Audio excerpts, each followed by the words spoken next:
আমাদের বাগেরহাট জেলার মধ্যেই লুকিয়ে আছে এই ছোট্ট এক টুকরো কুয়াকাটা। তো চলো এখান থেকে একটু ঘুরে আসি।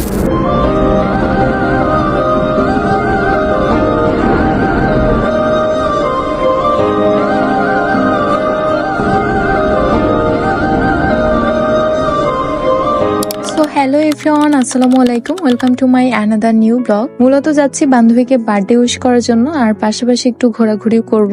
আর আমি যখনই বাসা থেকে বের হই তখনই এই দুজন ব্যক্তি আমার একদম পিছনে লেগে যায়। এমন ভাবে লাগে যে হাত পা ধরার মতো অবস্থা হয়ে যায়। তো কি আর করার, দুজন চিরভাগীকে নিয়ে নিলাম সাথে। ওকে, যাই হোক, এরপরে বাজারে চলে আসি। আর প্রথমেই চলে আসি টাকা তোলার জন্য, কারণ আমার পকেট একেবারেই ফাঁকা ছিল। দেন এখান থেকে আমার বান্ধবীর জন্য একটা গিফট কিনে নেই। আর পাশাপাশি আমি এই ফুলের টবগুলো দেখছিলাম, বাট হলুদ কালার ভাল লাগছিল না, এই জন্য আর নেইনি। এই তো বলতে বলতে আইজা বুড়িরাও চলে এসেছে। আর কি মিষ্টি, মাশাআল্লাহ, আমাকে এত পরিমাণ ভালোবাসে যে আমাকে দেখার সাথে সাথে আমার কোলে উঠে বসে থাকে। একটা অটো নিয়ে আমরা নদীর পাড়ের উদ্দেশ্যে রওনা করে দেই। বাংলাদেশের দক্ষিণ পশ্চিমে বাগেরহাট জেলার সর্বশেষ উপজেলাই হচ্ছে আমাদের শরণখোলা উপজেলা। এই উপজেলার চারদিকে সুন্দরবন আর নদী ঘিরে আছে। যেহেতু এটা একটা উপকূলীয় অঞ্চল, এজন্য এখানকার মানুষের প্রতিদিনের জীবন নদী আর এই সুন্দরবনকে ঘিরেই চলে।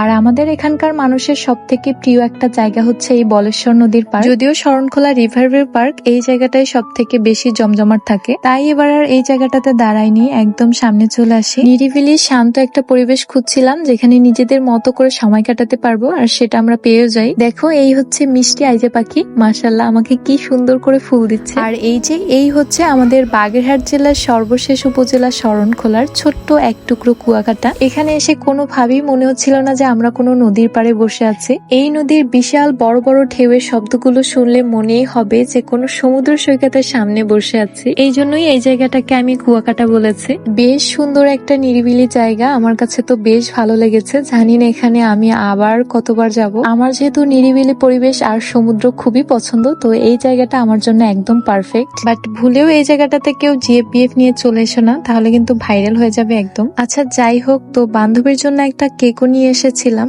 আর এই সুন্দর প্লেসে বসে সুন্দর একটা মেমোরি ক্রিয়েট হয়ে গেল। সব মিলিয়ে দারুণ সুন্দর একটি বিকাল কাটিয়েছি। মানে কখন যে কোথা থেকে সময় চলে গিয়েছে এটাও বুঝতে পারিনি। সব থেকে বেশি হ্যাপি হয়েছে আমাদের এই ছোট্ট গ্যাং বাহিনী। তারা হ্যাপি তো আমিও হ্যাপি। আসলে অনেকদিন পরই তারা ঘুরতে বের হয়েছে, এই জন্য একটু বেশি খুশি ছিল এবং যেতেও চাচ্ছিল না। তো এই ছিল আমার এলাকার ছোট্ট এক টুকরো কুয়াকাটার সাথে সুন্দর একটি বিকাল। তোমাদের কাছে পুরো ভিডিওটি কেমন লেগেছে অবশ্যই জানাবে, এবং কে কোথা থেকে দেখছো সেটাও জানিও। ভিডিও ভালো লাগলে অবশ্যই একটা শেয়ার করে দিও। তো আজকের মতো আমার ভিডিওটা এখানেই শেষ করছি। সবাই ভালো থাকবে, আল্লাহ হাফেজ।